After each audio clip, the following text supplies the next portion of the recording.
सहना भवतु सहनौ भुनक्तु सह वीर्यं करवावहै तेजस्विनावधीतमस्तु मा विद्विषावहै।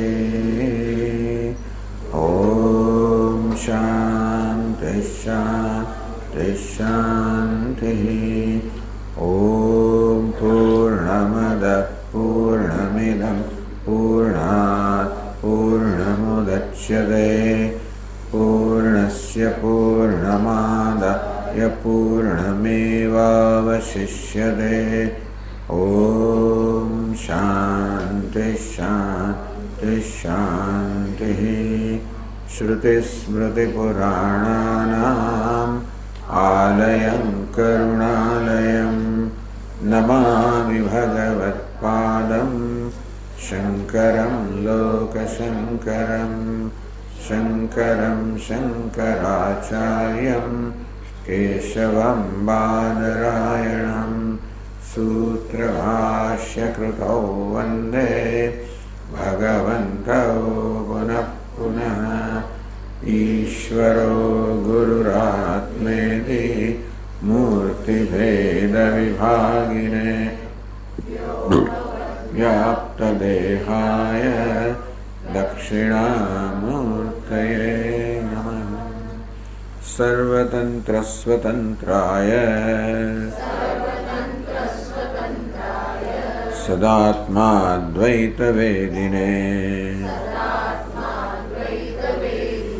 श्रीमते शङ्करार्याय वेदान्तगुरवे नमः। योऽवतीर्ण इहाचार्य रूपेण यतिनां मुदे श्रीमन्नारायणं वन्दे तं हरिं करुणानिधिम्।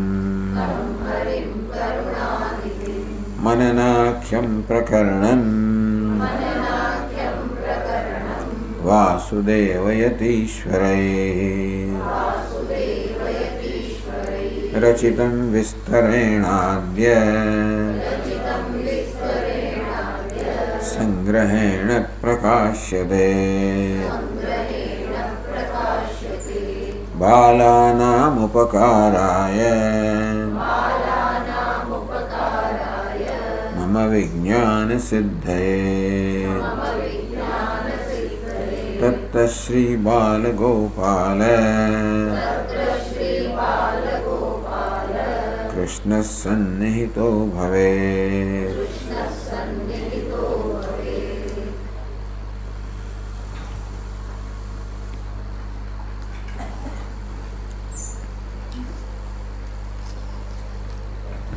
પંચમવર્ણિકમાં શ્રવણ પ્રસંગ ચાલી રહ્યો છે. સમજાવવામાં આવ્યું કે ષડવિધ લિંગૈ આ 6 પ્રકારના લિંગ કહો કે પછી ચિહ્ન કહો કે વાક્યનું સામર્થ્ય, વાક્ય આપણને જે સૂચન કરતું હોય એ પરથી આપણે નક્કી કરીએ કે શાસ્ત્રનું શું તાત્પર્ય છે, વેદાંતનું શું તાત્પર્ય છે કે જીવ અને બ્રહ્મના ઐક્યનો બોધ કરવો એ સર્વોપનિષદ કે વેદાંતનું તાત્પર્ય છે. શ્રવણ કોને કહેવાય સમજાવ્યું, મનન કોને કહેવાય સમજાવ્યું. આ 6 લિંગ સમજાવ્યા, ઉપક્રમો ઉપસંહાર વગેરે. પછી એમાં એક લિંગ આવ્યું અને એ છે અર્થવાદ. તો અર્થવાદની વિસ્તૃત ચર્ચા કરવામાં આવી. અર્થવાદાः 45 પાન પર કહેવામાં આવ્યું સૃષ્ટિ સ્થિતિ પ્રલય પ્રવેશ સંયમન તત્વં પદાર્થ પરિશોધન ફલ પ્રતિપાદકાः इति 7 અર્થવાદાः. આ 7ને અર્થવાદ કહેવામાં આવે. એમાં 5 કે સૃષ્ટિ સ્થિતિ લઈને એક અર્થવાદ કરે પણ ચાલે ખરેખર. સૃષ્ટિ સ્થિતિ લયને 3 ગણ્યા, નહીંતર 5 અર્થવાદ કહેવાય. સૃષ્ટિ સ્થિતિ લયનું પ્રતિપાદન કરવું. તો એમ કહેવામાં આવે કે સમગ્ર જગતની સૃષ્ટિ બ્રહ્મમાંથી છે, એની સ્થિતિ પણ બ્રહ્મમાં છે. લય તો એક ખરેખર એ પરથી નક્કી થાય કે જગત બ્રહ્મમય છે. સર્વમ ખલુદમ બ્રહ્મ, આ સર્વ બ્રહ્મ છે. નિર્ણય ક્યારે થાય? બ્રહ્મ જો જગતનું ઉપાદાન કારણ હોય તો. જેમ કે અનેક બધા માટીના પાત્રો પડ્યા હોય, આ સર્વ માટી છે, તો નિર્ણય ક્યારે થાય? માટી જ્યારે બધા પાત્રનું ઉપાદાન કારણ હોય ત્યારે. માટી બધા પાત્રનું ઉપાદાન કારણ ક્યારે કહેવાય?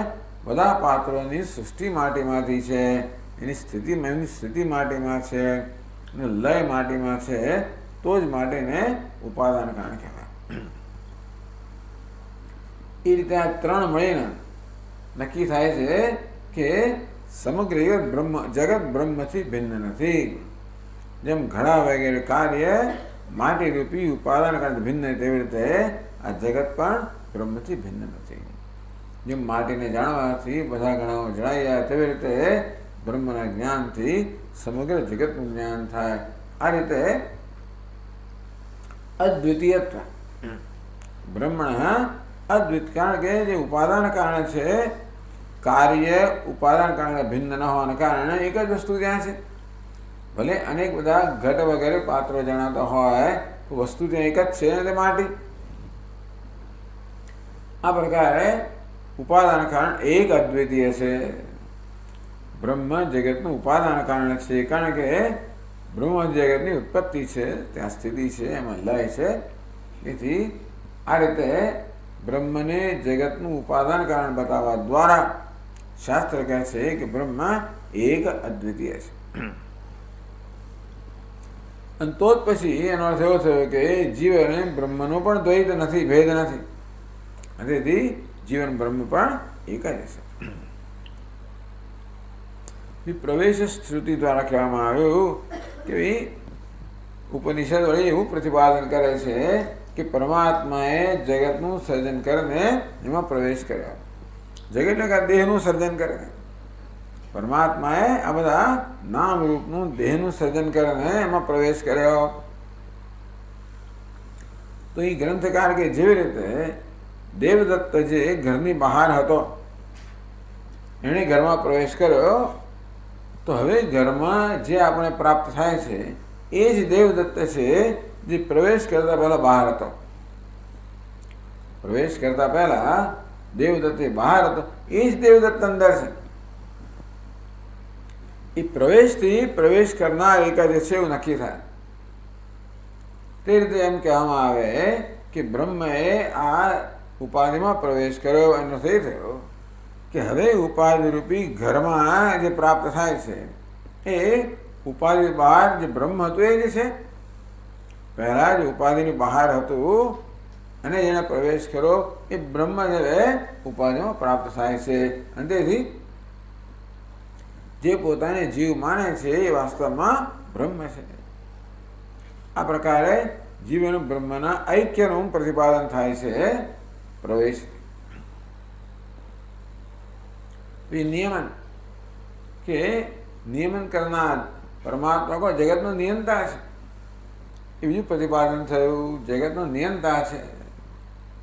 જે પૃથિવ્યામ તિષ્ઠન પૃથિવ્યા અંતર, તો અંતર્યામી બ્રાહ્મણ બૃહદારણ્યક ઉપનિષદમાં જે અંતર્યામી પરમાત્માનું અંતર્યામી રૂપમાં પ્રતિપાદન થાય છે એ ખંડને અંતર્યામી બ્રાહ્મણ કહે છે. આ પ્રકારે એક પછી એક બતાવવામાં આવ્યું. જે પૃથિવ્યામ તિષ્ઠન, જે પૃથ્વીમાં રહેલો છે. પૃથિવ્યા અંતર, જે પૃથ્વીની અંદર છે. યમ પૃથ્વી ન વેદ, જેનું પૃથ્વી જાણતી નથી. યસ્ય પૃથ્વી શરીરમ, પૃથ્વી જેનું શરીર છે. યહ પૃથ્વી અંતર યમાયતી, અને જે પૃથ્વીની અંદર રહીને નિયંત્રિત કરે છે. યમાયતી, પૃથ્વીનું નિયંત્રણ કરે છે. એટલે કે પૃથ્વી ક્યારેય પણ પોતાના ધર્મનું અતિક્રમણ કરતી નથી. બધાને આધાર આપવો એ પૃથ્વીનો ધર્મ છે. અને પૃથ્વી ધર્મનું પાલન કરે છે. જે કશું પૃથ્વી પર હોય એને પૃથ્વી આધાર આપે છે. પૃથ્વીની મનમાં આવે એકદમ ખસી જાય અને લોકો અંદર જતા રહે, એવું થતું નથી. આમ પૃથ્વી પોતાના ધર્મ અતિક્રમણ કરતી નથી. બતાવે છે કે કોઈ પૃથ્વીનું નિયંત્રણ કરી રહ્યું છે કે નહીં કરે. એને ક્યારેક ક્યારેક તો છૂટ લેવાની માણસની ઈચ્છા થાય. કોઈ પણ ક્યારેક તો છૂટ લેવાની ઈચ્છા ભલા લોકોને. આપણે બહુ નિયમનું પાલન કરતા હોઈએ એટલે આપણા પર તો આપણને થોડી છૂટ આપવામાં આવે તો કંઈક છૂટ તો લઈએ. કોઈ દિવસ મીઠાઈ ખાવાની જ નહીં, જરાક તો ખાઈ લઈએ, જરાક તો કરી લઈએ. અંદરની આપણે પેલી વાસના હોય ને, ઈચ્છા હોય ને, અંદર પ્રલોભનો હોય, આગળ કહે છે રાગ દ્વેષ હોય, જ્યાં પણ અહંકારની ભાવને હું પૃથ્વી છું એવું પૃથ્વીને પણ જ્યાં હું પૃથ્વી છું એવી જાતનો એક અભિમાન હોય અને તો પછી એને રાગ દ્વેષ હોવાના, એને પછી ઈચ્છાઓ હોવાની, ગમા અણગમા હોવાના. આ ગમે પેલું ના એવું હોવાનું. જો કોઈનું નિયંત્રણ ના હોય અથવા નિયંત્રણ આવે પણ ક્યારેક ક્યારેક જેવી રીતે આપણે જોયું પેલો રિક્ષાવાળો કેટલો બધો ધુમાડો કાઢતો હતો. હો કેરોસીન જ નાખ્યું હશે. હું પેલા રસ્તા પર જઈ રહ્યો છે, બિનધાસ જઈ રહ્યો છે અને બધાએ ચાર પસાર થતો કેમ પેલો પોલીસો હોય જોનાર નથી, આપણને પોલીસ નહીં દેખાતું હોય, બિનધાસ જાય છે. કેમ? કારણ કે નિયંત્રણ નથી. અથવા એ કે શું કરી લેવાનું, અથવા 50 રૂપિયા આપી દે, શું કરવાના. ટૂંકમાં આ પ્રકારે જ્યારે કોઈ નિયંત્રણ ન હોય તો કેવું માણસ છૂટ લેતો હોય છે. દરરોજ જે પેટ્રોલ નંખાવું અને ફલાણું નંખાવું અને આમ, એટલે એમાં પૈસા વધારે ખર્ચવા પડે ને. કેરોસીન નાખવાથી તમારા પૈસા બચે. દુનિયામાં જે થાય હિન્દુસ્તાનમાં કોઈની એવી રીતે ચિંતા છે જ નહીં ને. હિન્દુસ્તાનમાં કોઈને એવી ચિંતા કે મારા કરવાથી બીજા પર શું અસર થાય એની કોઈની ચિંતા ના હોય. એટલે હું થોડા પૈસા બચાવવા દ્વારા ભલે ગમે એટલું પ્રદૂષણ કરું, મને શું ચિંતા. કહેવાનો વાત એ છે કે જો નિયંત્રણ ના હોય, કોઈ બરોબર ચાંપતી નજર રાખનારો ના હોય, પોલીસ પણ આમ આડોઅવળો થયો હોય તો તરત એના લોકો છૂટ લઈ લે. તેવી રીતે 24 કલાક ચાંપતી નજર રાખનાર નિયંત્રણ ન હોત, એ પૃથ્વી અંતર હોય એમાં પૃથ્વીની અંદર એ નિયમન કરનાર છે. એવું સજાગ નિયંત્રણ ન હોત, જે ક્યારેય પણ ઊંઘતો ના હોય, સતત જાગ્રત હોય, તો પૃથ્વી ક્યારેક તો છૂટ લે અને ક્યારેક આપણે અંદર ગરી પડે એવું થાય. પૃથ્વી નક્કરતા છે ને, એ નક્કરતાને કારણે પૃથ્વી પર જે કંઈ પદાર્થો છે બધાને ધારણ કરવામાં આવ્યા છે. પૃથ્વી બનેલી તો રેતીના કણોની જ છે ને છેવટે, અને એ તો છૂટા પડી જાય તો પૃથ્વી ધારણ ના કરી શકે. પૃથ્વી ધારણ ક્યારે કરી શકે? પૃથ્વીમાં નક્કરતા હોય ત્યારે. એ નક્કરતા ક્યારે હોય? પૃથ્વી જે અનેક બધા રેતી કે માટીના કણોની બનેલી છે, બધા કણને જોડી રાખનાર કોઈ હોય તો જ પૃથ્વી નક્કરતા હોય, તો જ ધારણ કરી શકે. તો નિયંત્રણ ના કરતો હોય અને પૃથ્વીને પોતાના સ્થાને ના રાખતો એ પણ ખરું. પૃથ્વીની તો એમ કે ચાલો ભાઈ આ દુનિયાની અંદર બ્રહ્માંડમાં આપણે શેર કરીએ, ચાલો બીજે ક્યાંક જઈએ. પૃથ્વી પોતાના સ્થાન પર ધારણ કરાયેલી છે. એ તસ્ય અક્ષરસ્ય પ્રશાસને, એક પ્રશાસતા છે, નિયંતા છે, શાસન કરનાર છે. એટલે પૃથ્વી પોતાના સ્થાન પર ધારણ કરાયેલી છે. આ સૂર્યને ત્યાં મૂકવામાં આવ્યો જેથી આખી દુનિયાને પ્રકાશિત કરે. ભલે ઉપર મૂક્યા ચંદ્રને પણ, રીતે આડાવાળા મૂક્યા તો એ પ્રકાશિત ના કરે ને. આ રીતે બધાને પોતપોતાના સ્થાન પર મૂકવામાં આવ્યા છે અને ત્યાં રહીને પોતાનું કામ કરે છે. એ પ્રકારે જો ચાંપતી નજર રાખનાર સાથે સાથે ધાક જેની હોય એવી જાતને કોઈ નિયંતા ના હોત તો દુનિયાના આ બધા પરિબળો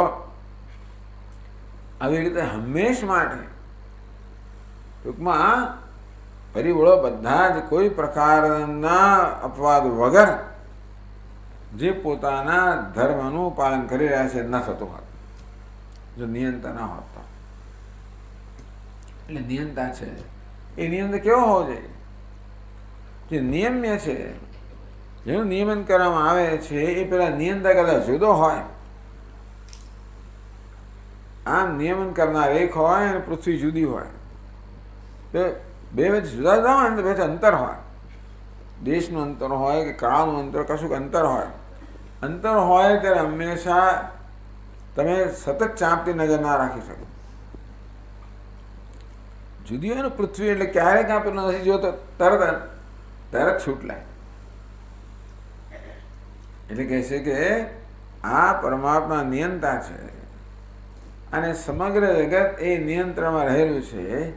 એ જ બતાવે છે કે જેનું નિયંત્રણ થઈ રહ્યું છે એ જગત નિયંતા કરતા ભિન્ન નથી, જુદું નથી.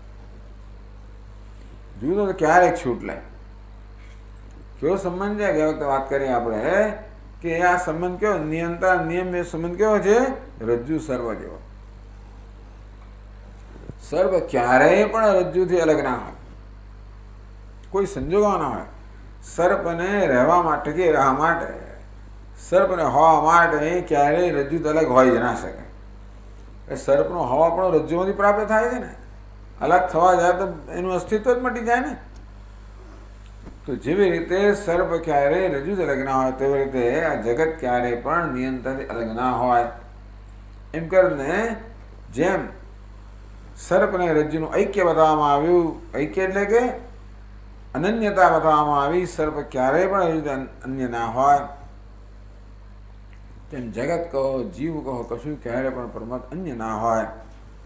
એમ કરીને અનન્યત્વમ સંભાવાયતી, અભેદ કહો, અનન્યતા આ નિયમન પણ સંભાવના કરે છે. આ એક બહુ વિલક્ષણ વસ્તુ છે કે પરમાત્મા નિયંતા છે એ પરથી આ પ્રકારનું તારણ કાઢવું કે નિયમ્ય કે નિયંત્રિત જગત એ નિયંતા કરતા અલગ નથી, એવું તારણ કાઢવું એ જરા વિલક્ષણ વસ્તુ છે. એવા ગ્રંથ કાઢ્યો કે તો જ ખરેખર એ નિયંતા પોતાનું કાર્ય કરી શકે જો જે નિયમ્ય છે એના કરતા અલગ ના હોય. હવે 46 પાના પર આગળ વધીએ તો સૃષ્ટિ, સ્થિતિ, લય, પ્રવેશ, નિયમન, પછી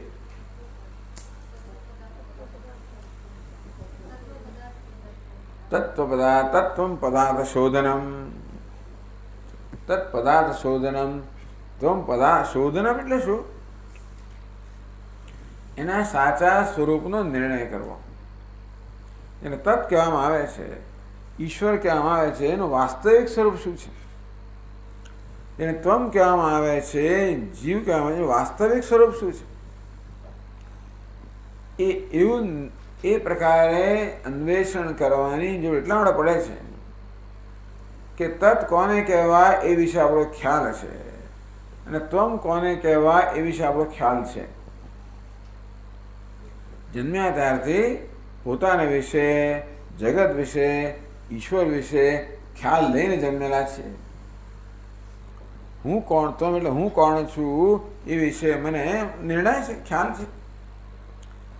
તત એટલે ઈશ્વર કોણ એ વિશે પણ મારો ખ્યાલ છે.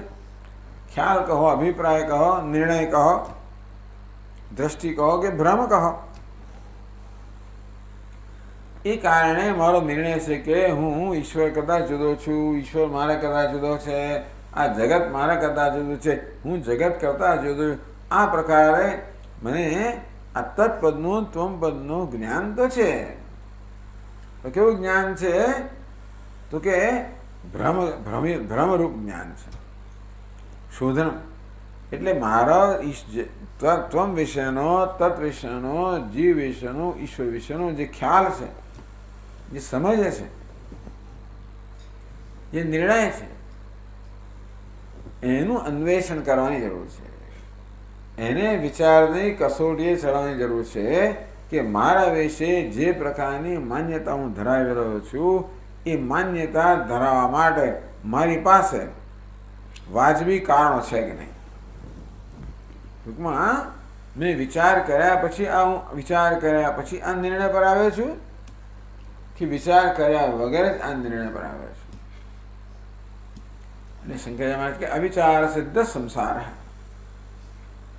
જે નિર્ણય મારા છે, નિર્ણય તો છે આપણે બધાને, હું કોણ છું, જગત કેવું છે, ઈશ્વર કેવો કોણ છે, કેવો છે, ક્યાં, એ પ્રકારના બધાને ખ્યાલ છે જ.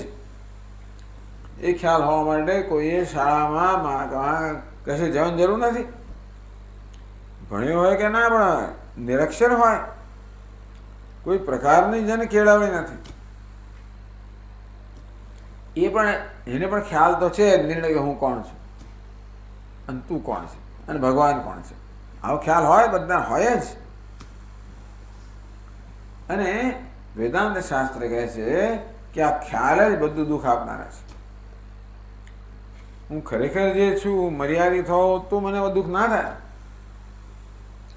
ઈશ્વર ખરેખર મારા કરતા જુદો હોય તો જુદાઈ મને ન ચાલે. જગત મારા કરતા જુદું હોય તો એ જુદાઈ મને ચાલતી ના હોત. જેની હકીકત છે ને આપણે ચાલે નહીં, ભ્રમ ચાલે. આપણે શું ન ગમે? ભ્રમ ના ગમે. એટલે આપણી વચ્ચે પણ જુદાઈનો અનુભવ મને થાય કે ભાઈ આ મને સ્વીકાર નથી કરતા, એવું મને ગમતો નથી, એવું લાગે આપણને. જુદાઈનો અનુભવ થાય, મને ચાલે છે. કેમ ચાલે છે? કારણ કે એ જુદાઈ એ હકીકત નથી, વાસ્તવિકતા નથી, ઐક્ય છે એટલે જુદાઈ ચાલે છે.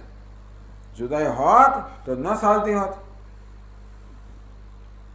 પેલું શરીર જુદું છે અને આ શરીર જુદું, એ જુદાઈ મને ચાલતી નથી. તું જુદો છું અને હું એ જુદાઈ મને ચાલે છે. આત્મા જુદો છે, હું જુદો છું, આ જુદાઈ મને ચાલે છે. અર્થાત આ જુદાઈનો જે ખ્યાલ છે એ જ વાસ્તવમાં બધા પ્રકારનું દુઃખ જન્માવનાર છે. એટલે એ ખ્યાલનું શોધન કરવાની જરૂર છે. સન્વેષ્ટવ્ય સ વિજિજ્ઞાસવ્ય. તો કે આ પ્રકારે અન્વેષણ કરવું જોઈએ, એને વિશેષ જ્ઞાન પ્રાપ્ત કરવું જોઈએ. અન્વેષણ કરીને વિશેષ જ્ઞાન પ્રાપ્ત કરવું જોઈએ, અન્વેષણ કરવું જોઈએ. આપણો વર્તમાન ખ્યાલ છે એને વિચારની કસોટીએ ચડાવવો જોઈએ. અને આપણને જ્યારે એમ લાગે કે મારો ખ્યાલ તો ભ્રમ છે, ત્યારે ભ્રમ દૂર થયા પછી જે વિશેષ જ્ઞાન જન્મે એના સ્વરૂપનું એ પ્રાપ્ત કરવું જોઈએ. એટલા માટે શાસ્ત્રમાં તત્પદ અને ત્વમપદ આ બંનેનું શોધન કરવામાં આવે. અર્થાત બંનેનું વાસ્તવિક સ્વરૂપ શું છે એનો નિર્ણય કરવામાં આવે. આમ તદ એટલે ઈશ્વર સર્વજ્ઞ છે, સર્વશક્તિમાન છે, સર્જક છે, પાલક છે, નિયંતા છે, એ તો હું જાણું છું. હું અલ્પજ્ઞ છું, અલ્પશક્તિમાન છું, એ પ્રકારે મારા વિષય પર હું જાણું છું. પણ મારો એ ખ્યાલ સાચો છે કે નહીં એને વિચારની કસોટીએ ચડાવવાની જરૂર છે. તું કોણ છે? હું કોણ છું? આ જગતનું શું સ્વરૂપ છે? ઈશ્વરનું શું સ્વરૂપ છે? આ અન્વેષવ્ય, આ પ્રકારે અન્વેષણ કરવું જોઈએ. અન્વેષણ કરવાની રીત છે આત્માવરે શ્રોતવ્ય. શ્રવણ દ્વારા અન્વેષણ એટલે વિચાર કરવો જોઈએ. શ્રવણ દ્વારા ગુરુમુખથી શાસ્ત્રનું આત્માનું શ્રવણ કરવું જોઈએ. તો પછી ગુરુજી શું ઉપદેશ આપે છે એ પછીના ફકરામાં કહે છે. તથા સવા એષ પુરુષ અન્ન સમય યદગ્ને રોહિતમ રૂપમ ઇત્યાદ્યાઃ તત્વં પરિશોધન રૂપાઃ શ્રુતયઃ જીવેશ્વર ઉભયગત વિરુદ્ધ ધર્મ નિરસન દ્વારા તયોઃ ऐक्यमेव संभावयन्ते।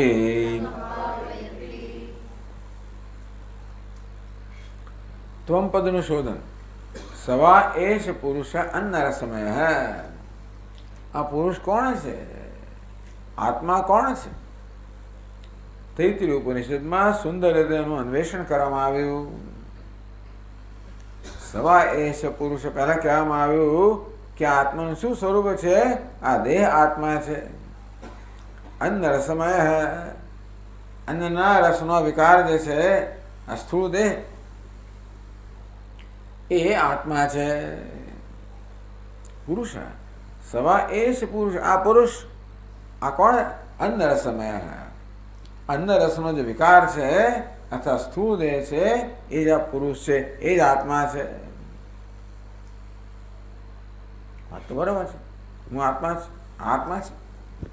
પછી કહેવામાં આવ્યું તસ્માદ વા એ તસ્માદ અન્નરસમયાત અન્યોંતરાત્મા પ્રાણમય.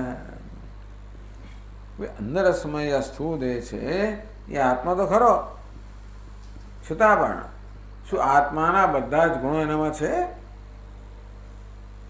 ટૂંકમાં એ જીવંત છે.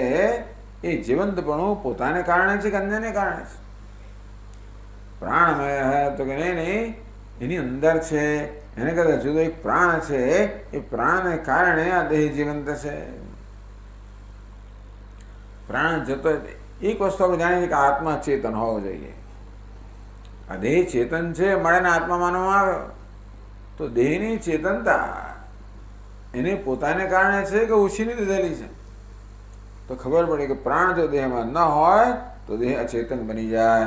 અને માટે આ દેહની ચેતનતા પ્રાણને કારણે છે, પણ પ્રાણ આત્મા છે. પ્રાણ પ્રશ્ન થયો કે ભાઈ પ્રાણ આત્મા છે, આત્મા સ્વતંત્ર પણ હોવો જોઈએ, ચેતન પણ હોવો જોઈએ અને સ્વતંત્ર પણ હોવો જોઈએ. આ પ્રાણ સ્વતંત્ર છે તો કે નહીં, આ મનના આદેશો પ્રમાણે પ્રાણ ચાલનાર છે. પ્રાણ કહો, કર્મેન્દ્રિય કહો, આ બધું તો મનના આદેશથી ચાલનાર છે. પ્રાણ સ્વતંત્ર નથી, પરતંત્ર છે. એના કરતાં સૂક્ષ્મ, એને ચઢિયાતું તો મન છે. મન આત્મા છે. ચલો, મનમાં ચેતનતા પણ છે, સ્વતંત્રતા પણ, એવું લાગ્યું, પણ મન સ્વતંત્ર ખરું? મનમાં જે પ્રકારની ઈચ્છાઓ જન્મે છે, ઈચ્છાઓ સ્વતંત્રતા જન્મે છે? તો કે નહીં, આ ઈચ્છાઓનું નિયંત્રણ કરનાર તો બુદ્ધિ છે. જે પ્રકારનું જ્ઞાન આપણી પાસે, એ બધી ઈચ્છા જન્મે ને. અત્યારે લોકોને લેપટોપ લેવાની ઈચ્છા થાય. 50 વર્ષ પહેલા લેપટોપ શું વસ્તુ ખબર નહોતી ને. ઈચ્છાનો નિર્ણય કોણ કરે છે? આ જ્ઞાન છે, બુદ્ધિ એ નિર્ણય કરે છે.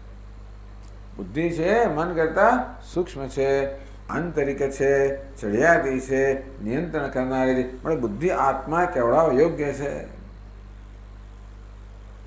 સમજી ગયા? બુદ્ધિ આત્મા છે. વિજ્ઞાનમ યજ્ઞમ તનુતે કર્માણી તનુતે વિચ. બુદ્ધિ શું કરે છે? કર્મ કરે છે. યજ્ઞ કરે છે તો વૈદિક કર્મ કરે છે.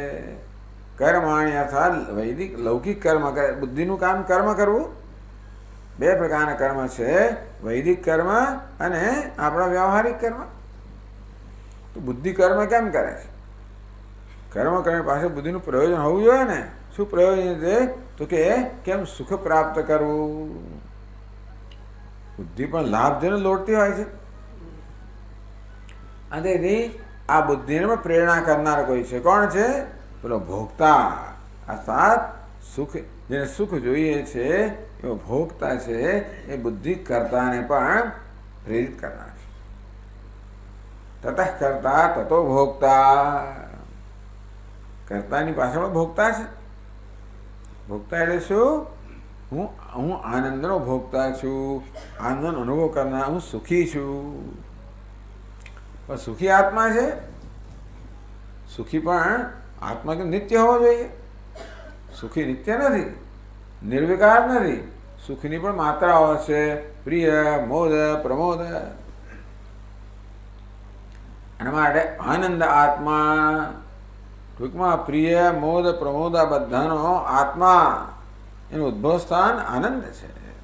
બ્રહ્મ પુચ્છમ એ જ બ્રહ્મ છે. આ પ્રકારે અન્વેષણ કરવા હું કોણ છું, એકદમ સ્પષ્ટ અન્વેષણ તૈત્રીય ઉપનિષદમાં છે. આમ એક પછી એક પગલે અર્થે નિર્ણય કરવા બ્રહ્મ પુચ્છમ પ્રતિષ્ઠા. આ વાસ્તવમાં આ જીવાત્મા કોણ છે? બ્રહ્મ છે, આનંદ સ્વરૂપ છે. આમ ત્વપદનું સંશોધન થયું, તત્પદનું સંશોધન થયું. યદ અગ્ને રોહિતમ રૂપમ ક્યાં આવ્યું? છાંદોગ્ય ઉપનિષદના 6થા અધ્યાયમાં ઉદ્દાલક ઋષિ કે શ્વેતકેતુને બધું ઘણું વર્ણન કર્યું. કેવી રીતે પરમાત્માએ આ 3 મહાભૂતોનું સર્જન કર્યું, અગ્નિનું, જળનું, પૃથ્વીનું. પછી ત્રિવૃત્કરણ થયું, અર્થાત આ 3 મહાભૂતો પરસ્પર સંયોજાયા. એમાંથી સમગ્ર સ્થૂળ જગત ઉત્પન્ન થયું. તો હવે જગત આપણે જોઈએ છે, તો હવે એનું અન્વેષણ થાય છે કે આનું શું સ્વરૂપ છે. આ જગત દેખાય છે ને તત્પદ કહી જાય. તત્પદમાં સર્જન કરનાર પણ આવે અને સર્જન પણ આવી જાય. એનું અન્વેષણ થયું કે ભાઈ આ જગત જે છે એ શું છે.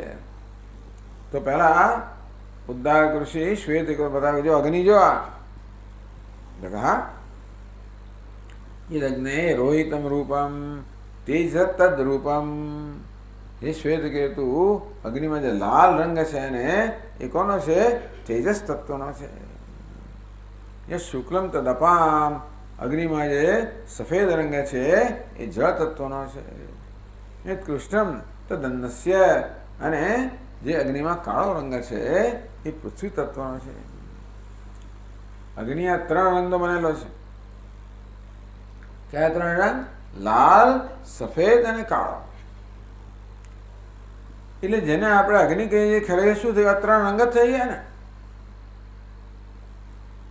અપાઘાત અગ્નિ અગ્નિત્વમ. એટલે અગ્નિને આપણે જોઈએ કે આ 3 રંગનો બનેલો, અગ્નિ શું 3 રંગ જ છે. અગ્નિ પણ જતું શું રહ્યું? માત્ર 3 રંગ જ રહી ગયા. બરાબર ને? જેમ ઘડાને જોઈએ કે ભાઈ આ તો માટી જ છે, એટલે ઘડાનું ઘડા પણ જતું રહ્યું, માટી પણ જ રહી ગયું ને.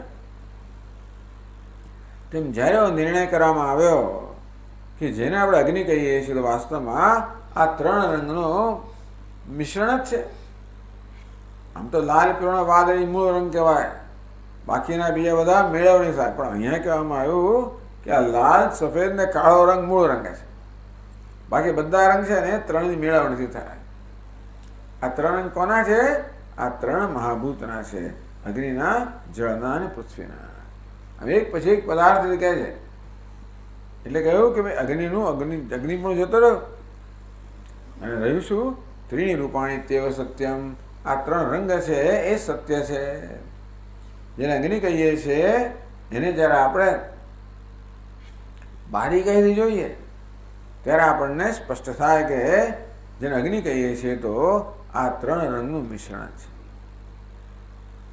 અપાઘાત અગ્નિ અગ્નિત્વમ. એટલે અત્યાર સુધી આ પદાર્થને જોઈને મારામાં આ પ્રકારનો ખ્યાલ અગ્નિ છે. બદલાઈ ગયો. હવે શું છે? આ તો 3 રંગ છે. સૂર્ય તમે જુઓ, ચંદ્ર જુઓ, વેળી જુઓ, આ બધા પદાર્થો જુઓ એક પછી એક. દરેકમાં જે લાલ રંગ છે તેજસ તત્વનો, સફેદ રંગ છે જળ તત્વનો, કાળો રંગ છે પૃથ્વી તત્વનો. સૂર્ય પણ જતો રહ્યું ત્યાં શું રહ્યું? 3 રંગ રહ્યા. ચંદ્ર પણ જતો રહ્યો, 3 રંગ રહ્યા.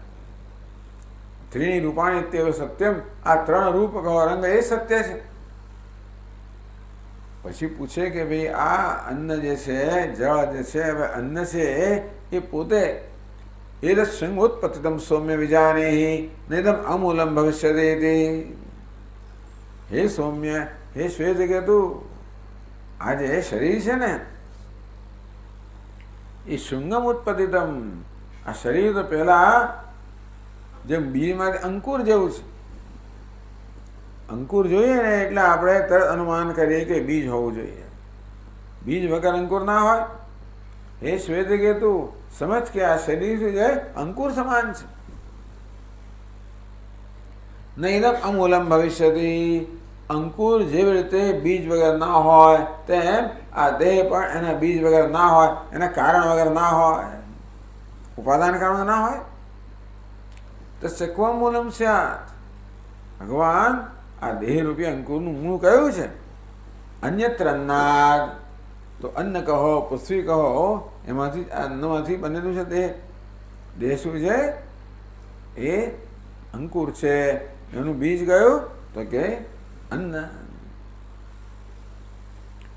એટલે અન્ન એના શૃંગેન આપ મૂળ અમૃત છે. પછી અન્ન પોતે પણ કેવું છે? એ પણ અંકુર છે. એનું મૂળ કયું છે? જળ. જળ પણ અંકુર છે. એનું મૂળ કયું? તેજ. એ પણ અંકુર છે. એનું મૂળ કયું? તેજા સૌમ્ય શૃંગેન સન્મૂલમ અન્વિત છે. આ સત છે એનું મૂળ છે. સન્મૂલા સૌમ્ય મહાપ્રજા સદાયતના સત પ્રતિષ્ઠા. પણ આ બતાવ્યું કે આ બધી પ્રજાનું ઉદ્ભવ સ્થાન સત છે, એ લોકોનું નિવાસ સ્થાન સત છે, અને છેવટે સતમાં પ્રતિષ્ઠિત થાય છે. આમ સમગ્ર નામ રૂપાત્મક જગત બધું ત્રણ રંગનું બનેલું છે. એ ત્રણ છેવટે શું છે? સત છે. અને તેથી જેનું જગત માનું છું એ શું છે? સત છે. આ પ્રકારે તત્પદનું અન્વેષણ થયું કે આ બધી વૈવિધ્યપૂર્ણ જગત જે છે વાસ્તવમાં શું છે? એક અદ્વિતીય સત છે. આ જીવાત્મા કોણ છે? એક અદ્વિતીય આનંદ સ્વરૂપ બ્રહ્મ છે. આ જગત શું છે? એક અદ્વિતીય સત છે. ઇત્યાદ્યા તત્વ પરિશોધન રૂપા શ્રુતય. આમ તત્પદનું અન્વેષણ છાંદોગ્યમાં ઉત્તમ રીતે થયું. ત્યાં ત્વમ પદનું સામાન્ય થયું. ત્વમ પદનું અન્વેષણ તૈત્રીયમાં સુંદર રીતે થયું. તત્પદનું થયું સામાન્ય થયું. આમ દરેક ઉપરની કઈ વિશેષતા હોય. શ્રુતય શ્રુતય જીવેશ્વર ઉભયગત. જેને જીવ કહેવામાં આવે છે એ વાસ્તવમાં તેથી આનંદ સ્વરૂપો ચૈતન્ય જ છે. જેને જગત કહેવામાં આવે છે સચ્ચિત આનંદ જ છે. તો ઈશ્વરમાં સચ્ચિત આનંદ સ્વરૂપ છે. આ જીવ પણ સચ્ચિત આનંદ સ્વરૂપ છે. એ સચ્ચિત આનંદ આ સમષ્ટિ ઉપાધિને કારણે ઈશ્વર કહેવામાં આવે છે. એ જ આ વ્યષ્ટિ ઉપાધિને કારણે જીવ કહેવામાં આવે છે. એટલે બંનેનો વિરોધ ખરો. ક્યાં આગળ? ઉપાધિના સ્તરે, વેશના સ્તરે. પરંતુ એ વેશ ધારણ કરનારનું જે સ્વરૂપ છે એ કે ઉભયગત વિરુદ્ધ ધર્મ નિરસન દ્વારા. ત્વમપદ અને તત્પદ, જીવ અને ઈશ્વરમાં જે વિરુદ્ધ ધર્મ છે જેને આપણે સત્યમાન, જેને મહત્વ આપતા હતા. ટૂંકમાં આ ઉપાધિના ધર્મથી જ આપણે નિર્ણય લેતા હતા. આપણે તો ઉપાધિના ધર્મ છે, તો આગંતુક છે, એ સ્વરૂપગત નથી. સ્વરૂપ તો ચૈતન્ય છે. ઈશ્વરનું સ્વરૂપ પણ ચૈતન્ય છે, જીવનું સ્વરૂપ પણ ચૈતન્ય છે. અને માટે બાકીઓનો ભેદ છે એ મહત્વનો છે જ નહીં. એ છોડી દઈએ આપણે તો ઐક્યમેવ સંભાવયંતી. આ પ્રકારે આ તત્વપદ શોધન છે પણ જીવના બ્રહ્મના ઐક્યની સંભાવના બતાવે છે. એટલે બધા ટૂંકમાં એક પછી એક જે અર્થવાદ છે બધા સીધી પ્રત્યક્ષ કે પરોક્ષ રીતે ઐક્યનું પ્રતિપાદન કરે છે. અને છેલ્લે શું રહ્યું? ફલ પ્રતિપાદકા. ફલનું પ્રતિપાદન થાય છે. આવી ગયું પ્રયોજન, આગળ તો આવી ગયું ઉપક્રમ સંહારો અર્થવાદો અપૂર્વતા ફલમ. અપૂર્વતા ફલમ, ફળ તો આવી ગયું, પણ છતાં એ ફળને અર્થવાદ કહેવામાં આવ્યું કે જે ફળનું પ્રતિપાદન થાય એ પણ એક અર્થવાદ છે. તો સુરતા પાના પણ કહે છે તથા બ્રહ્મવેદાપ્નોતિ પરમ અમૃતસ્સમભવત ઇત્યાદ્યાશ્ચ અભેદજ્ઞાનસ્ય નિરતિશય ફલપ્રદર્શનેન અભેદસ્ય વિવક્ષિતત્વં જ્ઞાપયન્ત્યઃ તમેવ સંભાવયન્તે.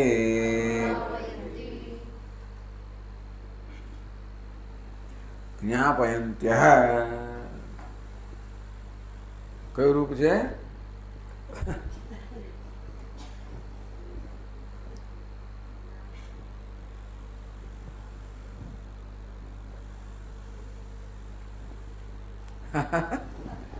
જ્ઞાપયંતી એ શબ્દનું કયું રૂપ છે?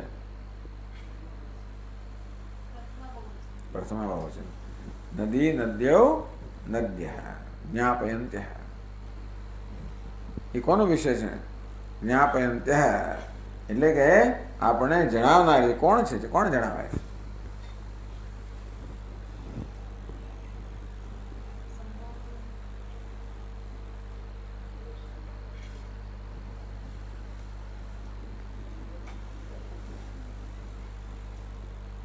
ઇત્યાદ્યાઃ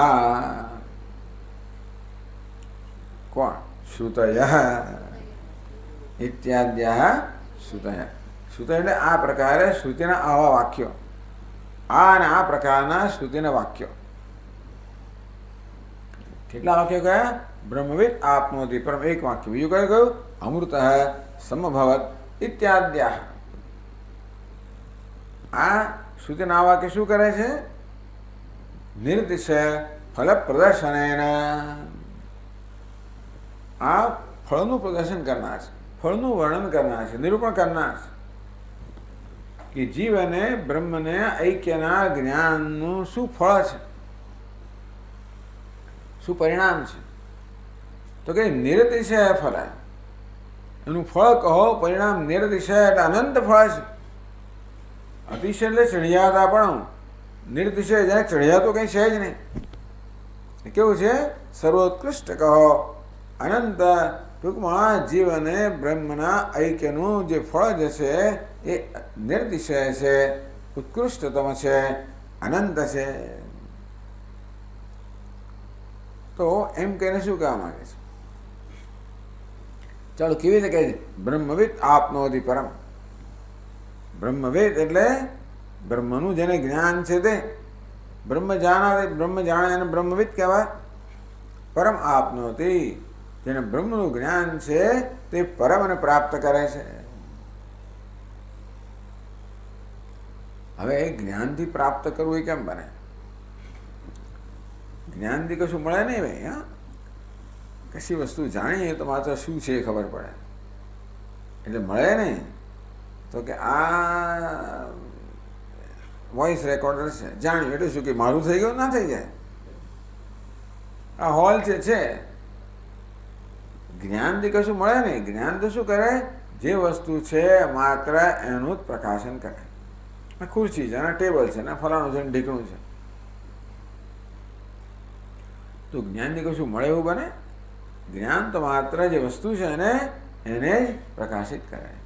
જેવી રીતે આ હોલમાં અંધારો હોય ને લાઇટ કરીએ તો પ્રકાશ શું કરે? માત્ર જે છે એને જ પ્રકાશિત કરે, એ કે ફેરફાર ના કરે. તેમ જ્ઞાન પણ જે છે એ જ માત્ર પ્રકાશિત કરે, કયો ફેરફાર ના કરે. તો આ તો કહે છે કે ફળ જ્ઞાનથી મળે શું? આ જ્ઞાન કશું મેળવનારું છે. આ જ્ઞાન જે વિલક્ષણ પ્રકારનું જ્ઞાન છે, જે જ્ઞાનથી કશું પ્રાપ્ત થાય છે. આ જ્ઞાનથી પ્રાપ્ત થાય એવું બનતું નથી આવતું. આ જ્ઞાન કેવું છે? કશું પ્રાપ્ત થાય છે. એ કેવું શું પ્રાપ્ત થતું હશે? જ્ઞાનથી જો પ્રાપ્ત થતું હોય તો શું પ્રાપ્ત થતું હશે? હા, જરા મોટેથી બોલો, સમજાય મને. પ્રાપ્તસ્ય પ્રાપ્તિ. એ નિત્ય પ્રાપ્ત હોય પણ અજ્ઞાનને કારણે અપ્રાપ્ત જણાતું હોય તો જ્ઞાન શું કરે? અજ્ઞાન દૂર કરે. એ દ્વારા અજ્ઞાનથી જન્મેલો ભ્રમ દૂર કરે. એટલે બ્રહ્મ અપ્રાપ્ત છે, પરમ અપ્રાપ્ત છે, આનંદ અપ્રાપ્ત છે, એ ભ્રમ દૂર કરે. જે પ્રાપ્ત છે એનું પ્રકાશન કરે. ને માત્ર આ પ્રાપ્તિના કિસ્સામાં જ આ જ્ઞાન આપણે પ્રાપ્ત કરાવે, જાણે કે પ્રાપ્ત કરાવે. પ્રાપ્ત તો ન જ કરાવે, પણ જાણે કે પ્રાપ્ત કરાવે.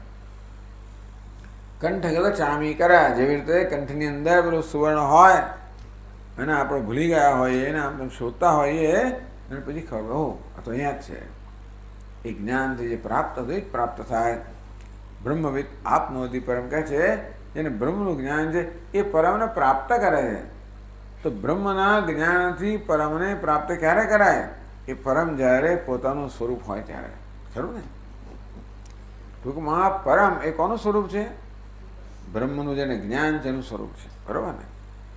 બ્રહ્મનું જ્ઞાન કોને છે? આ જીવને.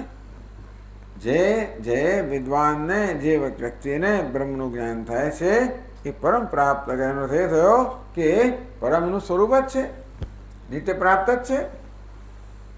અજ્ઞાનને કારણે જેને અપ્રાપ્ત માનવામાં આવતું હતું એ જ્ઞાનથી ભ્રમ દૂર થતા પ્રાપ્ત થાય છે.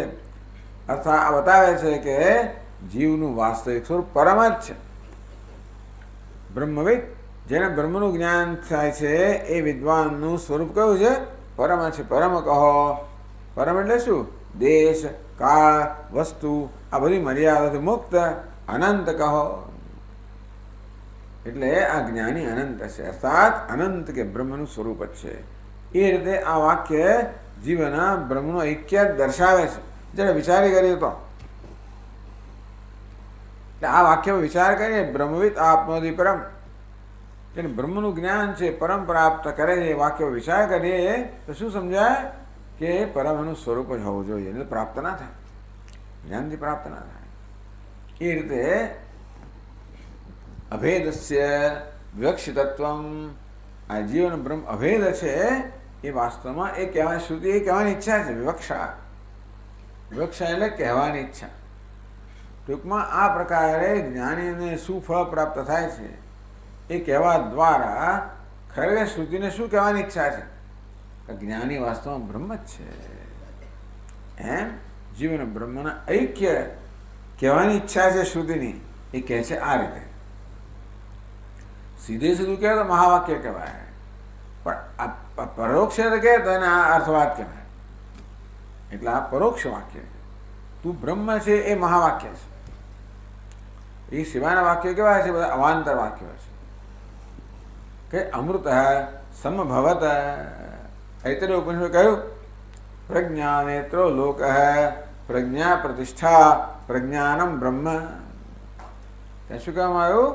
પ્રજ્ઞાનમ બ્રહ્મ. પ્રજ્ઞા નેત્રો લોક. આ જગત કેવું છે? પ્રજ્ઞારૂપી નેત્ર વાળું છે. નેત્ર કોને કહેવાય? જેને તમે જોતા હોઈએ તે જ્ઞાન પ્રાપ્ત કરતા હોઈએ, સાંભળીએ છીએ, જોઈએ છીએ, સ્પર્શીએ છીએ, બધું એ જ્ઞાન પ્રજ્ઞા નેત્ર. આ પ્રજ્ઞાને કારણે છે, ચૈતન્યને કારણે સર્વ જ્ઞાન છે. પ્રજ્ઞા નેત્ર એટલે નેતૃત્વ કરનાર, એ પણ નેત્ર કહેવાય, નેતા. પ્રજ્ઞા નેતૃત્વ કરનાર છે, પ્રજ્ઞા બના દોરનાર છે. પ્રજ્ઞાનમ બ્રહ્મ, પ્રજ્ઞાન ચૈતન્ય બ્રહ્મ છે. સહિતેન પ્રજ્ઞેન આત્મના અસ્માન લોકા ઉત્ક્રમ્ય અમુસ્મિન સ્વર્ગે લોકે સર્વાન કામાન આપ્ત્વા અમૃત સમભવત. સહ એતેન પ્રજ્ઞેન આત્મના. અજ્ઞાની પુરુષ માટે કહેવામાં આવ્યું કે પ્રજ્ઞેન આત્મના, આ પ્રજ્ઞાન રૂપી આત્માથી અથવા આત્માને પ્રજ્ઞાન સ્વરૂપ જાણવાથી અસ્માદ લોકાદ ઉત્ક્રમ્ય, આ લોકથી ઉત્ક્રમણ કરી ગયો. કયો લોક? આ ઉપાધિ દેહ જેને આત્મા માનવામાં આવતો હતો. અત્યાર સુધી દેહના આત્મા અપ્રજ્ઞેના આત્મા, હું પ્રજ્ઞાન છું એ પ્રકારે જ્ઞાનથી આ દેહમાં ઉત્ક્રમણ કર્યું, અર્થાત દેહમાંથી અહંભાવમાંથી મુક્ત થયો. અર્થાત આ દેહ કે ઉપાધિની મર્યાદા હતી અને મુક્ત થઈ ગયો. મુક્ત હતો જ પણ પોતાને બદ્ધ માનતો હતો. અમુસ્મિન સ્વર્ગે લોકે, હવે ક્યાં પ્રતિષ્ઠિત થયો? અત્યારે દેહમાં પ્રતિષ્ઠિત હતો.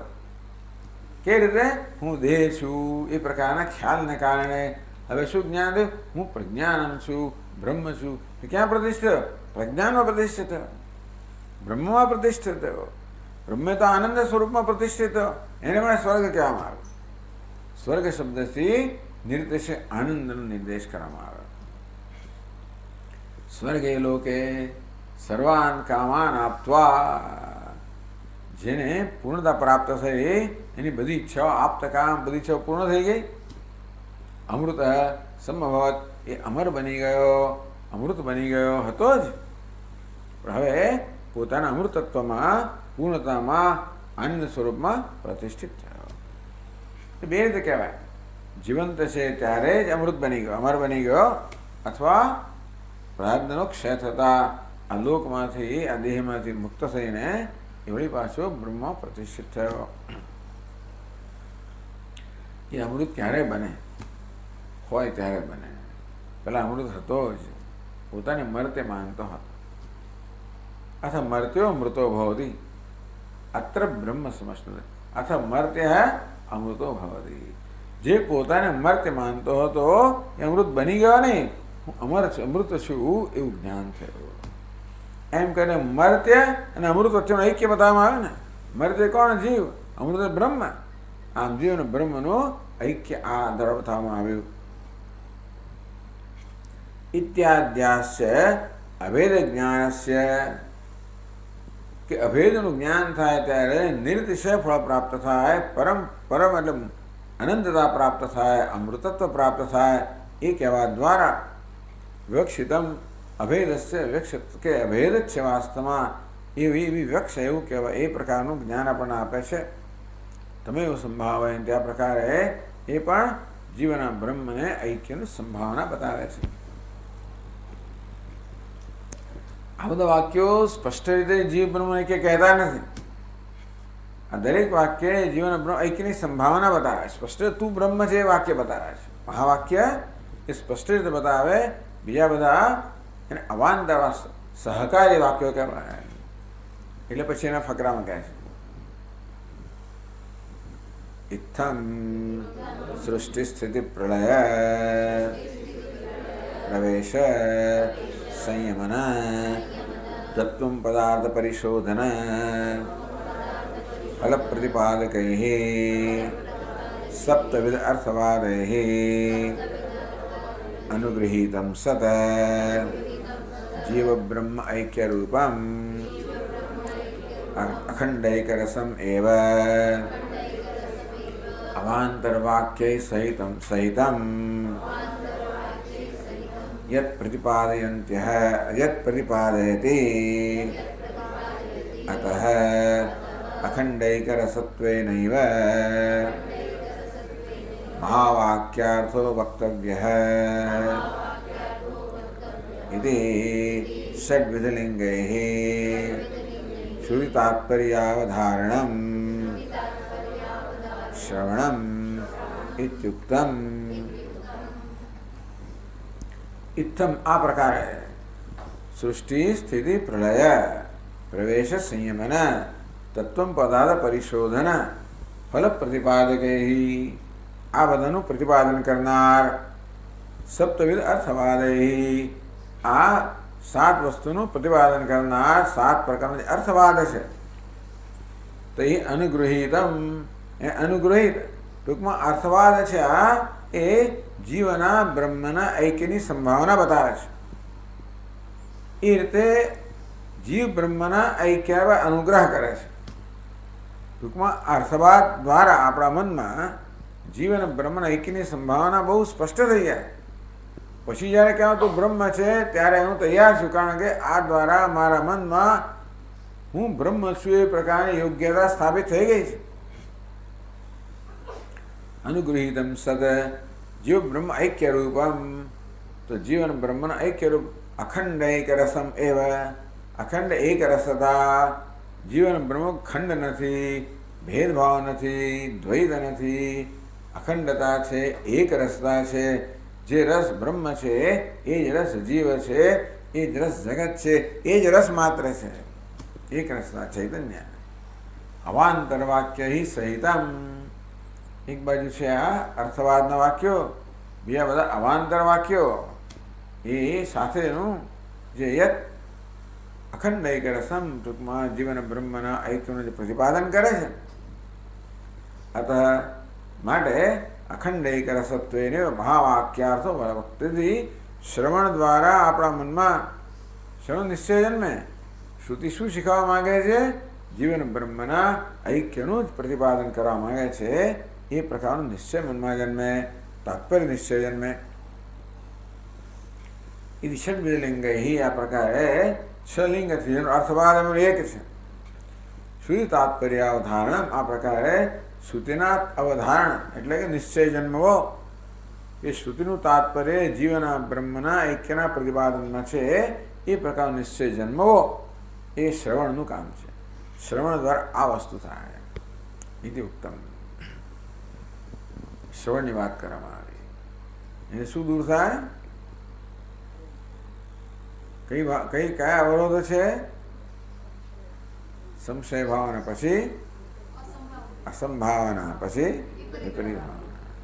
તપોવન મહારાજ તો કોઈ આપણું ઊભા ના રહ્યા બધા આપણને. એમ તો એક જ એમની શરત ગઈકાલે જે ચાલ્યું એ બધું આ એમાં એક વસ્તુ આજે ખબર પાછી પૂછે ના આવડે તો ઘેર જતા રહો. ઘેર મોકલી જ ને પાસે જ મોકલી દે, ઊભો જ ના રાખે. આપણે કયું પાનું છે ત્યારથી શરૂ કરવું પડે. કયો વિષય ચાલે છે, કયો વર્ણક ચાલે છે, શું ચાલે ત્યારથી શરૂ કરવું પડે. એ બધું શરૂ કરવું ના કરે નહીં તો એમને તો 25 વર્ષ લાગે શીખવતા. ફટફટ પતાવી નાખે એ લોકો બધા. કારણ કે જે ગઈકાલે ગયું તો પૂરું થયું. હું લાંબુ ચોડો નહીં કરવાનો. એટલે હવે શ્રવણ ઉત્તમ. આ પ્રકારે જે સંશય ભાવના શ્રવણથી દૂર થાય, અસંભાવના મનનથી દૂર થાય, વિપરીત ભાવના નિધ્યાસથી દૂર થાય. એ વચ્ચે પ્રસંગોપાત કહેવામાં આવ્યું. પાછું આ બધું એટલે એ છેલ્લા પ્રકારમાં કહે છે ઇદાનીમ કિમ પ્રકૃતમ ઇતિ ચેત. આ બધી ચર્ચામાં ભૂલી જઈએ કે આપણે શરૂ શેનાથી કર્યું, આ કયો વિષય ચાલી રહ્યો છે. કે ગ્રંથકારની આ પ્રકારની એક વિશેષતા છે. જે વિષય ચાલી રહ્યો હોય એમાં પછી આપણને થોડું વિષયાંતર કરવામાં આવે. એ વિષયનો જે પ્રકૃત વિષય છે એને સંબંધિત જે બધી વસ્તુ એ પણ આપણને કહેવામાં આવે. એ કહેવાય તક બીજા ના મળે એટલે એ તક લઈ લેવામાં આવે, જેથી મુખ્ય વિષયને સંબંધિત જે જાણવા યોગ્ય વસ્તુઓ છે એ પણ જણાવી દેવામાં આવે. હું તો એટલે અહીંયા વિષય તો રાગદ્વેષની ચર્ચા કર્મ અને રાગદ્વેષ ચર્ચા કરવાનો જ હતો. રાગદ્વેષની ચર્ચા કરવા દ્વારા પ્રેરક તો રાગદ્વેષ છે, આત્મા નથી. તો આત્મા કેવો છે? એ તો કુટસ્થ છે, અસંગ ચિદ્રૂપ છે. તો પછી એટલે એનું જ્ઞાનની વાત આવે, એમાં પછી અવરોધ આવ્યા, એટલે પછી શ્રવણ વગેરે આવ્યું, પછી એમાંથી અર્થવાદ આવ્યો, આવી ચર્ચા આવી. એટલે આપણું વિષયાંતર થઈ ગયું. આપણે ભૂલ્યા ક્યાંથી શરૂ કર્યું? ભાઈ આપણે ઘણા મહાત્માએ પૂછ્યું ભાઈ આપણે કામ કहाँ છે, हम क्या बात कर रहे थे, એવું કહેવું પડે. પૂછે આપણે રીતસર પૂછે. भाई श्रोता याद दिलाओ महाराज जी हम ये बात कर रहे थे, यहाँ से शुरू किया था. કે પેલી કથાઓ કહેવા માંડે, કંઈક ટૂચકાઓ એમાં ક્યાં ને ક્યાંય પહોંચી જાય. એક કથા બીજામાં બે તો ક્યાં એટલે પછી ક્યાંથી શરૂ કર્યું એ ભૂલી જવાય. ઘણી વાર તો એકમાંથી એક બીજા રસ્તે જાય, ભાઈ કયો રસ્તો મુખ્ય ભૂલી જવાય, પાછી ત્યાં આવવું પડે. એટલે આપણા સ્વામી જ્યારે પ્રવચન કરતા રાખે કે તમે એમના મને તો હું ભૂલી ગયો છું, ડોન્ટ થિંક આઈ ફોરગોટ. ઇદાનીમ કિમ પ્રકૃતમ ઇતિ ચેત. હવે પ્રકૃત અર્થાત આપણી ચર્ચાનો મુખ્ય વિષય કયો છે એ પ્રશ્ન હોય તો કહે છે મયા ઉક્ત પ્રકારેણ વિચાર્ય રાગદ્વેષાદિના પ્રેરિતમ સત ત્રિવિધ કર્ણમ ત્રિવિધ કર્મ કરોતે. મયા ઉક્ત પ્રકારેણ, જે પ્રકારે મેં નિરૂપણ કર્યું, વર્ણન કર્યું, વિચાર્યા પ્રકારે જ્યારે વિચાર કરીએ ત્યારે ઉક્ત પ્રકારેણ વિચારીએ. આમ એમ લાગે કે હું કર્મ કરી રહ્યો છું એવું આપણે માન્યતા છે, પણ મેં કઈ પ્રકારે જે વિચાર કરશો ત્યારે ખરેખર કર્મ પ્રેરક કોણ છે નિર્ણય થશે. કોણ છે? રાગદ્વેષાદિના પ્રેરિતમ કર્મ. પ્રેરણા કોણ કરે છે? આત્માની રાગદ્વેષ પ્રેરણા કરે છે. આત્માની સન્નિધિમાં રાગદ્વેષ કર્મની પ્રેરણા કરે છે. કોને કરે છે? ત્રિવિધ કર્ણમ. કયા ત્રણ કરણ? હા, ત્રણ કરણ. કરણ એ સાધન જેના દ્વારા કર્મ થાય. વાણી પહેલી આવે, શરીર. શરીર પછી મન આવે. શરીર પછી શું આવે? શરીર પછી વાણી, પછી મન. એનો ક્રમ હોવો જોઈએ ને. સ્થૂળમાંથી સૂક્ષ્મ જઈએ ને આપણે. ત્રણ કરણ કયા છે? શરીર, વાણી ને મન. ત્રિવિધ કર્મ, ત્રણ પ્રકારના કર્મ. કયા ત્રણ પ્રકારના કર્મ કરે છે? પુણ્ય, પાપ અને મિશ્ર. તો આ ત્રણ પ્રકારના કર્મ થાય છે. આ ત્રણ કર્મોથી કોની પ્રેરણા કરે છે? રાગ દ્વેષાદિના પ્રેરિતમ. પાછું આદિ આવે. રાગ દ્વેષથી પ્રેરિત થયેલું. તો પછી હું કર્મ કરું છું એ પ્રકારનો મને ભ્રમ ક્યાં ખ્યાલ કેમ છે? પ્રશ્ન એ ને. રાગ દ્વેષ કર્મની પ્રેરણા કરતા હોય તો રાગ દ્વેષ કર્મ કરનાર છે. હું કર્મ કરું એવું મારા મગજમાં કેમ આવે છે? તો કહે છે આગળ, પ્રધાન પ્રેરિત સેનયા સંપાદિતમ જયમ રાજા અહમ જીતવાન ઇતિ આત્મને આરોપયતિ એવમ આત્મા ચ રાગદ્વેષાદનિષ્ઠમ પ્રેરકત્વમ અજ્ઞાનાત આત્મને અભિમન્યતે. તો અધ્યારોપ કોને કહેવાય?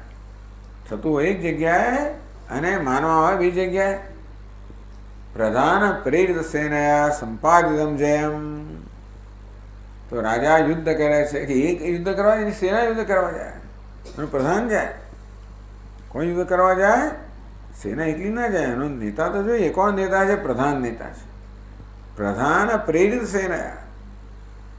સેના યુદ્ધ કરતી જણાય, એમાં પ્રેરણા કોણ કરે? પ્રધાન કરે. તેમાં દેહ, વાણી, મન કર્મ કરતા જણાય, એમાં પ્રેરણા કોણ કરે છે? રાગ દ્વેષ પ્રેરણા કરે. કેવી રીતે? સેના યુદ્ધ કરતી જણાય, તો પ્રેરણા કોણ કરે છે? પ્રધાન. એટલે મુખ્ય પ્રેરક કોણ છે? પ્રધાન. પણ સંપાદન જેમ રાજા અહમ જીતવાથી આત્મની આરોપ. રાજા હું જીત્યો. તું તો ગયો નથી ત્યાં આગળ. છતાં રાજા શું કે? હું યુદ્ધ જીત્યો. તેવી રીતે આત્મા છે. આત્મા કહે છે કે મેં કર્મ કર્યું. અહંકાર આત્મા કરતા મન્યતે. કર્મ કોણ કરે છે? ત્રિવિધ કારણ. કયું કારણ? દેહ, વાણી, મન. એના પ્રેરક કોની પ્રેરણાથી કર્મ કરે છે? રાગ દ્વેષની. રાગ દ્વેષથી પ્રેરિત થયેલું કર્મ પોતાના એનું યશ પોતે લે છે. એમ રાજા યશ લે તેમ આત્મા યશ લે. મેં કર્મ કર્યું, હું કર્મ કરું છું. એ શું છે? ભ્રમ છે. મુખ્ય કર્મ કરનાર કોણ છે? શરીર, વાણી, મન. કોની પ્રેરણાથી? રાગ દ્વેષની પ્રેરણાથી. પરંતુ આત્મા છે રાગ દ્વેષાનિષ્ઠ પ્રેરકત્વમ. પ્રેરક કોણ છે? રાગ દ્વેષ. અજ્ઞાનાત. અજ્ઞાનને કારણે જાણતો નથી કે પ્રેરણા રાગ દ્વેષ કરે છે. આત્મની અભિમન્યતે. તેથી કહે છે કે મેં કર્મ કર્યું. એમ રાગ દ્વેષથી પ્રેરિત થયેલું કર્મ પોતે કર્યો ભ્રમ સેવે છે. તેથી કહે છે એવમ આત્મન કર્તૃત્વમ કારયતૃત્વમ ચ નાસ્તિ.